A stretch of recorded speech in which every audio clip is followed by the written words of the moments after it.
السلام علیکم فرینڈس، کیسے ہیں آپ سب لوگ؟ آئی ہوپ آپ سب لوگ بالکل ٹھیک ٹھاک اور خیر خیریت سے ہوں گے۔ آج ہم لوگ شروع کرنے جا رہے ہیں episode 12 of novel Peer Kamil, جس کی رائٹر ہیں حمیرہ احمد، اور یہ جو آپ آواز سن رہے ہیں یہ ہے کائنات حسین کی۔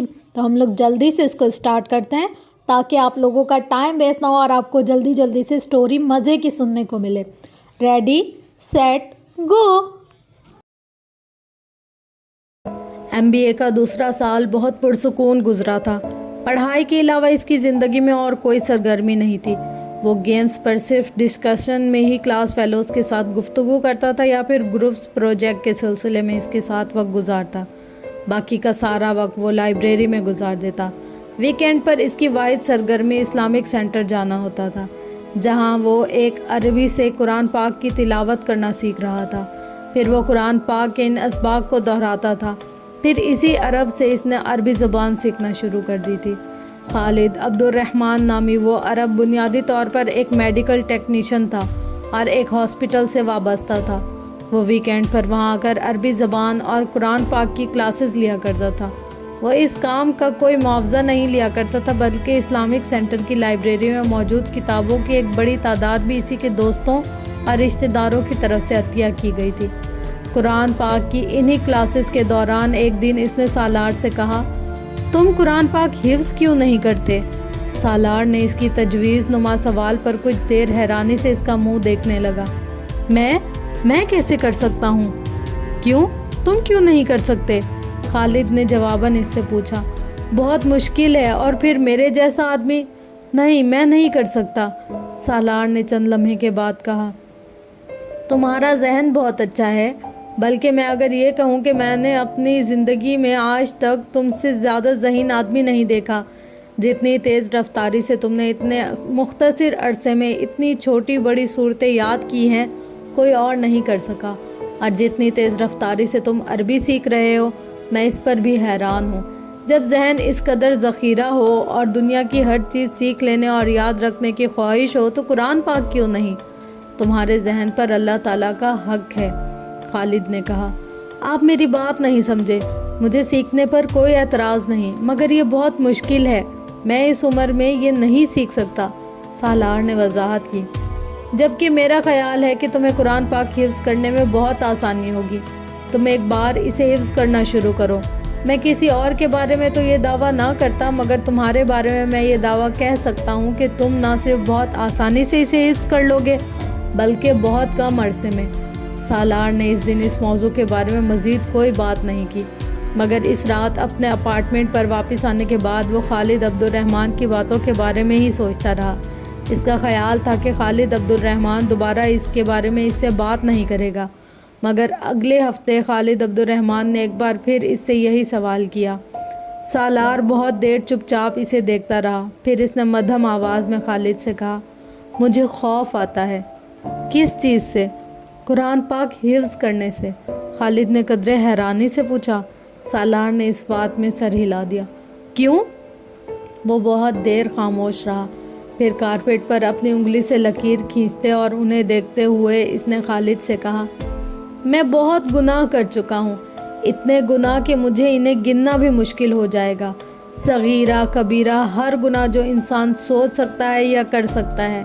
میں اس کتاب کو اپنے سینے یا ذہن میں محفوظ کرنے کا سوچ بھی نہیں سکتا۔ میرا سینہ اور ذہن پاک تو نہیں ہے۔ میرے جیسے لوگ اسے حفظ کرنے کے لائق نہیں ہوتے۔ میں تو ایسے سوچ بھی نہیں سکتا۔ اس کی آواز بھرا گئی۔ خالد کچھ دیر خاموش رہا، پھر اس نے کہا، ابھی بھی گناہ کرتے ہو؟ سالار نے نفی میں سر ہلا دیا۔ تو پھر کس چیز کا خوف ہے؟ تم اگر قرآن پاک کی تلاوت کر سکتے ہو ان اپنے سارے گناہوں کے باوجود، تو پھر اسے حفظ بھی کر سکتے ہو۔ اور پھر تم نے گناہ کیے، مگر اب تم گناہ نہیں کرتے، یہ کافی ہے۔ اگر اللہ تعالیٰ یہ نہیں چاہے گا کہ تم اسے حفظ کرو تو تم اسے حفظ نہیں کر سکو گے، چاہے تم لاکھ کوشش کر لو، اور اگر تم خوش قسمت ہوئے تو تم اسے حفظ کر لو گے۔ خالد نے چٹکی بجاتے ہوئے جیسے یہ مسئلہ حل کر دیا۔ سالار اس رات جاگتا رہا۔ آدھی رات کے بعد اس نے پہلا پارہ کھول کر کانپتے ہاتھوں اور زبان کے ساتھ حفظ کرنا شروع کیا۔ اسے حفظ کرتے ہوئے احساس ہونے لگا کہ خالد عبد الرحمن ٹھیک کہتا تھا۔ اسے قرآن پاک کا بہت سا حصہ پہلے ہی یاد تھا۔ خوف کی وہ کیفیت جو اس نے قرآن پاک حفظ کرنا شروع کرتے ہوئے محسوس کی تھی وہ زیادہ دیر نہیں رہی تھی۔ اس کے دل کو کہیں سے استقامت مل رہی تھی، کہاں سے کوئی اس کی زبان کی لڑکڑاہٹ کو دور کر رہا تھا۔ کون اس کے ہاتھوں کی کپ کپاہٹ ختم کر رہا تھا؟ کیوں؟ فجر کی نماز سے کچھ دیر پہلے وہ اس وقت بے تحاشا رویا جب اس نے پچھلے 5 گھنٹے میں یاد کیے ہوئے سبق کو پہلی بار مکمل طور پر دہرایا۔ وہ کہیں نہیں اٹکا، وہ کچھ نہیں بھولا، زیر لب کوئی غلطی نہیں۔ آخری چند جملوں پر اس کی زبان پہلی بار کپ کپانے لگی۔ آخری چند جملے ادا کرتے ہوئے اسے بڑی دقت ہوئی تھی کیونکہ وہ اس وقت آنسوؤں سے رو رہا تھا۔ اگر اللہ یہ چاہے گا اور تم خوش قسمت ہوگے تو تم قرآن پاک حفظ کر لو گے، ورنہ کچھ بھی کر لو نہیں کر پاؤ گے۔ اسے خالد عبد الرحمن کی بات یاد آ رہی تھی۔ فجر کی نماز ادا کرنے کے بعد اس نے کیسٹ پر اپنی زندگی کے اس پہلے سبق کو ریکارڈ کیا تھا۔ ایک بار پھر اسے کسی دقت کا سامنا نہیں کرنا پڑا تھا۔ اس کی آواز میں پہلے سے زیادہ روانی اور لہجے میں پہلے سے زیادہ فصاحت تھی۔ اس کی زندگی میں ایک نئی چیز شامل ہو گئی تھی۔ اس پر ایک اور احسان کر دیا گیا تھا، مگر اس کا ڈپریشن ختم نہیں ہوا تھا۔ وہ رات کو سلیپنگ پلز کے بغیر نیند کا تصور بھی نہیں کر سکتا تھا، اور سلیپنگ پلز لینے کے باوجود وہ کبھی اپنے کمرے کی لائٹس آف نہیں کر سکا تھا۔ وہ تاریکی سے خوف کھاتا تھا۔ یہ پھر خالد عبد الرحمن ہی تھا جس نے ایک دن اس سے کہا۔ وہ اسے قرآن پاک کا سبق زبانی سنا رہا تھا اور اسے احساس ہو رہا تھا کہ خالد عبد الرحمن مسلسل اس کے چہرے پر نظریں جمائے ہوئے تھا۔ جب اس نے اپنا سبق ختم کیا اور پانی کا گلاس اٹھا کر اپنے ہونٹوں سے لگایا تو اس نے خالد کو کہتے سنا، میں نے کل رات تمہیں خواب میں حج کرتے دیکھا ہے۔ سالار منہ میں لے جانے والا پانی حلق سے اتار نہیں سکا۔ گلاس نیچے رکھتے ہوئے خالد کو دیکھنے لگا۔ اس سال تمہارا MBA ہو جائے گا، اگلے سال تم حج کر لو۔ خالد کا لہجہ بہت رسمی تھا۔ سالار نے منہ میں موجود پانی غیر محسوس انداز میں حلق سے نیچے اتارا۔ وہ اس دن اس سے کوئی سوال و جواب نہیں کر سکا۔ اس کے پاس کوئی سوال تھا ہی نہیں۔ MBA کے فائنل سیمسٹر سے 2 ہفتے پہلے اس نے قرآن پاک پہلی بار حفظ کر لیا تھا۔ فائنل سیمسٹر کے 4 ہفتے کے بعد 23.5 سال کی عمر میں اس نے زندگی میں پہلا حج کیا تھا۔ وہاں جاتے ہوئے، وہاں سے آتے ہوئے اس کے دل و دماغ میں کچھ بھی نہیں تھا، کوئی تکبر، کوئی تفخر، کوئی رشک، کچھ بھی نہیں۔ اس کے ساتھ پاکستانی کیمپ میں جانے والے شاید وہ لوگ ہوں گے جو خوش قسمت ہوں گے، انہیں ان کی نیکیوں کے عوض وہاں بلایا گیا تھا۔ قرآن پاک حفظ نہ کر رہا ہوتا تو حج کرنے کا سوچتا بھی نہیں۔ جو شخص حرم شریف سے دور اللہ کا سامنا کرنے کی ہمت نہ رکھتا، اس سے یہ توقع رکھنا کہ وہ کعبے کے سامنے پہنچ کر اللہ کا سامنا کر لے گا، وہ ہر جگہ جانے کو تیار ہو جاتا مگر خانہ کعبہ جانے کی جرات نہیں کر سکتا تھا۔ مگر خالد عبد الرحمن کے ایک بار کہنے پر اس نے جیسے گھٹنے ٹیکتے ہوئے حج پر جانے کے پیپر جمع کروا دیے تھے۔ لوگوں کو حج پر جانے کا موقع تب ملتا ہے جب ان کے پاس گناہ نہیں ہوتے، نیکیوں کا ہی انبار ہوتا ہے۔ سالار سکندر کو یہ موقع تب ملا تھا جب اس کے پاس گناہوں کے علاوہ کچھ بھی نہیں تھا۔ ہاں ٹھیک ہے، اگر میں گناہ کرنے سے خوف نہیں کھاتا رہا تو پھر اب مجھے اللہ کے سامنے جانے اور معذرت کرنے سے بھی خوف نہیں کھانا چاہیے۔ صرف یہی ہے نا کہ میں وہاں سر نہیں اٹھا سکوں گا، نظریں اوپر نہیں کر سکوں گا، منہ سے معافی کے علاوہ اور کوئی لفظ نہیں نکال سکوں گا، تو ٹھیک ہے، مجھے یہ سزا بھی ملنی چاہیے۔ میں تو اس سے زیادہ شرمندگی اور بے عزتی کا مستحق ہوں۔ ہر بار حج پر کوئی نہ کوئی شخص ایسا آتا ہوگا جس کے پاس گناہوں کے علاوہ اور کچھ ہوگا ہی نہیں۔ اس بار وہ شخص میں ہی صحیح، سالار سکندر ہی صحیح، اس نے سوچا تھا۔ گناہوں کا بوجھ کیا ہوتا ہے، اور آدمی اپنے گناہوں کے بوجھ کو کس طرح قیامت کے دن اپنی پشت سے اتار پھینکنا چاہے گا، کس طرح اس سے دور بھاگنا چاہے گا، کس طرح اسے دوسروں کے کندھوں پر ڈال دینا چاہے گا، یہ اس کی سمجھ میں حرم شریف میں پہنچ کر ہی آیا تھا۔ وہاں کھڑے ہو کر وہ اپنے پاس موجود آنے والی ساری زندگی کی دولت کے عوض بھی کسی کو وہ گناہ بیچنا چاہتا تو کوئی یہ تجارت نہ کرتا۔ کاش آدمی کسی مال کے عوض اپنے گناہ بیچ سکتا، کسی اجرت کے طور پر دوسروں کی نیکیاں مانگنے کا حق رکھتا۔ لاکھوں لوگوں کے اس ہجوم میں 2 سفید چادریں اوڑھے کون جانتا تھا سالار کون تھا؟ اس کا IQ لیول کیا تھا، کسے پرواہ تھی، اس کے پاس کون سی اور کہاں کی ڈگری تھی، کسے ہوش تھا، اس نے زندگی کے میدان میں کتنے تعلیمی ریکارڈ توڑے تھے اور بنائے تھے، کسے خبر تھی، وہ اپنے ذہن سے کون سے میدان تسخیر کرنے والا تھا، کون رشک کرنے والا تھا۔ وہ وہاں اس ہجوم میں ٹھوکر کھا رہا تھا، رگڑ رہا تھا، بھگ دوڑ میں روندا جاتا۔ اس کے اوپر سے گزرنے والی خلقت میں سے کوئی بھی یہ نہیں سوچتا کہ انہوں نے کیسے دماغ کو کھو دیا، کس IQ لیول کے نایاب آدمی کو کس طرح ختم کر دیا۔ اسے دنیا میں اپنی اوقات، اپنی اہمیت کا پتہ چل گیا تھا۔ اسے کچھ مغالطہ رہ بھی گیا تھا تو اب ختم ہو گیا تھا، اگر کچھ شبہ باقی تھا تو اب دور ہو گیا تھا۔ فخر، تکبر، رشک، انا، خود پسندی، خود ستائشی کے ہر بچے ہوئے ٹکڑے کو نچوڑ کر اس کے اندر سے پھینک دیا گیا تھا۔ وہ انہی آلائشوں کو دور کرنے کے لیے وہاں آیا تھا۔ MBA میں اس کی شاندار کامیابی کسی کے لیے بھی حیران کن نہیں تھی۔ اس کے ڈپارٹمنٹ میں ہر ایک کو پہلے سے ہی اندازہ تھا۔ اس کے اور اس کے کلاس فیلوز کے پروجیکٹس اور اسائنمنٹ میں اتنا فرق ہوتا تھا کہ اس کے پروفیسرز کو یہ ماننے میں کوئی آڑ نہیں تھا۔ وہ مقابلے کی اس دوڑ میں 10 گز آگے دوڑ رہا تھا اور MBA کے دوسرے سال میں اس نے اس فاصلے کو اور بڑھا دیا تھا۔ اس نے انٹرنشپ اقوام متحدہ کی ایک ایجنسی میں کی تھی اور اس کا MBA مکمل ہونے سے پہلے اس ایجنسی کے علاوہ اس کے پاس 7 مختلف ملٹی نیشنل کمپنیز کی طرف سے آفر موجود تھی۔ تم اب آگے کیا کرنا چاہتے ہو؟ اس کے ریزلٹس کے متعلق جاننے کے بعد سکندر عثمان نے اسے اپنے پاس بلا کر پوچھا تھا۔ میں امریکہ واپس جا رہا ہوں۔ میں یونائٹڈ نیشنز کے ساتھ کام کرنا چاہتا ہوں، لیکن میں چاہتا ہوں کہ تم اپنا بزنس شروع کرو یا میرے بزنس میں شامل ہو جاؤ۔ سکندر عثمان نے اس سے کہا، پاپا میں بزنس نہیں کر سکتا، بزنس والا ٹیمپرامنٹ نہیں ہے میرا، میں جاب کرنا چاہتا ہوں اور میں پاکستان میں رہنا بھی نہیں چاہتا۔ سکندر عثمان حیران ہوئے، تم نے پہلے کبھی ذکر نہیں کیا کہ تم پاکستان میں رہنا نہیں چاہتے، تم مستقل طور پر امریکہ میں سیٹلڈ ہونا چاہتے ہو۔ پہلے میں نے امریکہ میں سیٹلڈ ہونے کے بارے میں نہیں سوچا تھا، لیکن اب میں وہیں رہنا چاہتا ہوں۔ کیوں؟ وہ ان سے یہ کہنا نہیں چاہتا تھا کہ پاکستان میں اس کا ڈپریشن بڑھ جاتا ہے۔ وہ مسلسل امامہ کے بارے میں سوچتا رہتا ہے، وہاں ہر چیز اسے امامہ کی یاد دلاتی تھی۔ اس کے پچھتاوے اور احساس جرم میں اضافہ ہو جاتا تھا۔ میں یہاں ایڈجسٹ نہیں ہو سکتا۔ سکندر عثمان کچھ دیر اسے دیکھتے رہے۔ حالانکہ میرا خیال ہے تم ایڈجسٹ ہو سکتے ہو۔ سالار جانتا تھا ان کا اشارہ کس طرف تھا، مگر وہ خاموش رہا۔ جاب کرنا چاہتے ہو؟ ٹھیک ہے، چند سال جاب کر لو، لیکن اس کے بعد آ کر میرے بزنس کو دیکھو۔ یہ سب کچھ میں تم لوگوں کے لیے اسٹیبلش کر رہا ہوں، دوسروں کے لیے نہیں۔ وہ کچھ دیر اسے سمجھاتے رہے۔ سالار خاموشی سے ان کی باتیں سنتا رہا۔ ایک ہفتے کے بعد وہ دوبارہ امریکہ آ گیا اور اس کے چند ہفتے کے بعد اس نے یونیسیف میں جاب شروع کر دی۔ وہ نیو ہیون سے نیو یارک چلا گیا تھا۔ یہ ایک نئی زندگی کا آغاز تھا اور وہاں آنے والے چند ہفتے بعد اسے اندازہ ہو گیا تھا کہ وہ کہیں فرار حاصل نہیں کر سکتا تھا۔ اس کا احساس جرم وہاں بھی اس کا ساتھ چھوڑنے پر تیار نہیں تھا۔ وہ 16 سے 18 گھنٹے تک کام کرنے لگا تھا۔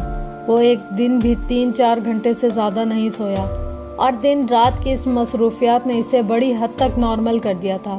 اگر ایک طرف کام کے انبار نے اس کے ڈپریشن میں کمی کی تھی تو دوسری طرف وہ اپنے ادارے کے نمایاں ترین ورکرز میں شمار ہونے لگا تھا۔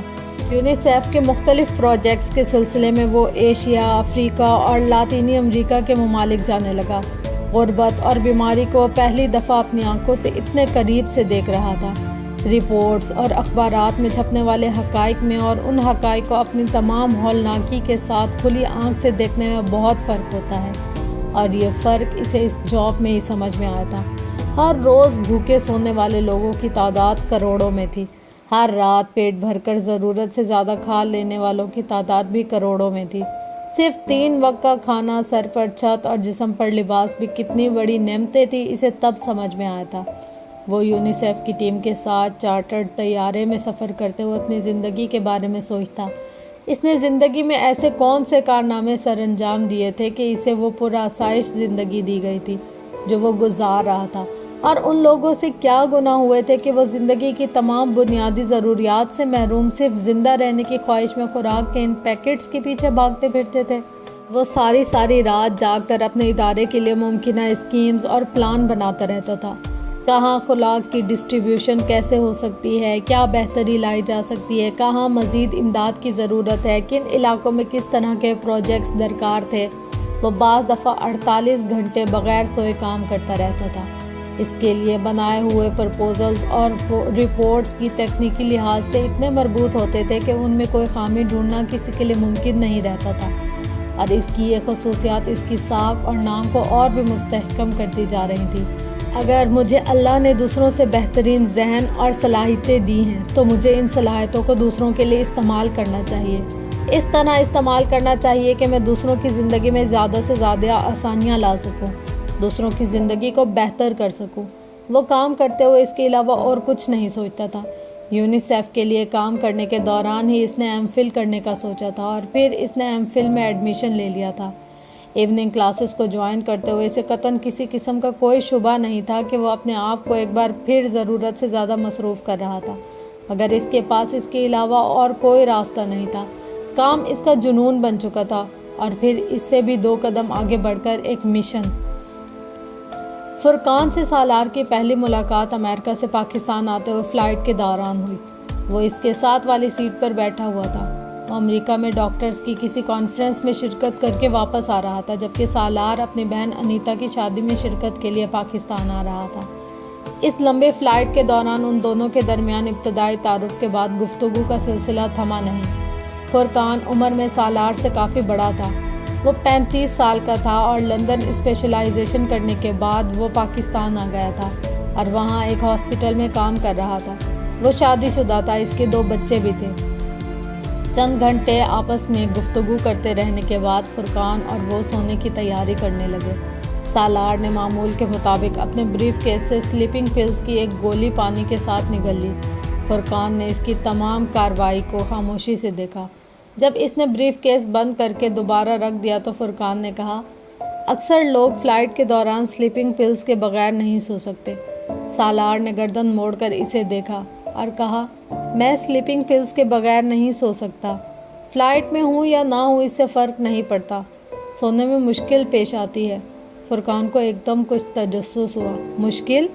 سالار مسکرایا۔ میں سرے سے سو ہی نہیں سکتا۔ میں سلیپنگ پلز لیتا ہوں اور 3-4 گھنٹے سو لیتا ہوں۔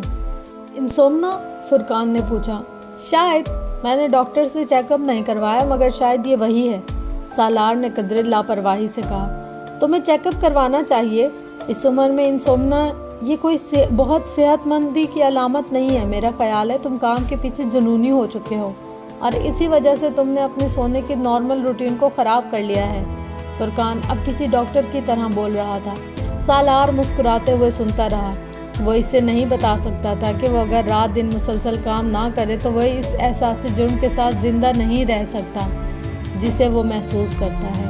وہ اسے یہ بھی نہیں بتا سکتا تھا کہ وہ سلیپنگ پلز کے بغیر سونے کی کوشش کرے تو وہ امامہ کے بارے میں سوچنے لگتا ہے، اس حد تک کہ اسے اپنا سر درد سے پھٹتا ہوا محسوس ہونے لگتا ہے۔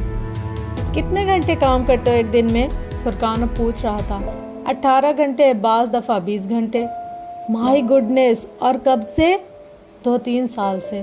اور تب سے ہی نیند کا مسئلہ ہوگا تمہیں؟ میں نے ٹھیک اندازہ لگایا؟ تم نے خود اپنی روٹین خراب کر لی ہے، فرقان نے اس سے کہا۔ ورنہ اتنے گھنٹے کام کرنے والے آدمی کو تو ذہنی تھکن ہی ایک لمبی اور پرسکون نیند سلا دیتی ہے۔ یہ میرے ساتھ نہیں ہوتا، سالار نے مدھم لہجے میں کہا۔ یہی تو تمہیں جاننے کی کوشش کرنی چاہیے کہ اگر یہ تمہارے ساتھ نہیں ہوتا تو کیوں نہیں ہوتا۔ سالار اس سے یہ نہیں کہہ سکا کہ وہ وجہ جانتا ہے۔ کچھ دیر کی خاموشی کے بعد فرقان نے اس سے کہا، میں اگر تمہیں کچھ آیتیں بتاؤں رات کو سونے سے پہلے تو تم پڑھ سکو گے؟ کیوں نہیں پڑھ سکوں گا، سالار نے گردن موڑ کر اس سے کہا۔ نہیں، اصل میں تمہارے اور میرے جیسے لوگ جو زیادہ پڑھ لیتے ہیں اور خاص طور پر مغرب میں تعلیم حاصل کرتے ہیں، وہ ایسی چیزوں پر یقین نہیں رکھتے یا انہیں پریکٹیکل نہیں سمجھتے، فرقان نے وضاحت کی۔ فرقان، میں حافظ قرآن ہوں، سالار نے اسی طرح لیٹے ہوئے پرسکون آواز میں کہا۔ فرقان کو جیسے کرنٹ لگا۔ میں روز رات کو سونے سے پہلے ایک پارہ پڑھ کر سوتا ہوں۔ میرے ساتھ یقین یا اعتماد کا کوئی مسئلہ نہیں ہے، سالار نے بات جاری رکھی۔ میں بھی حافظ قرآن ہوں، فرقان نے بتایا۔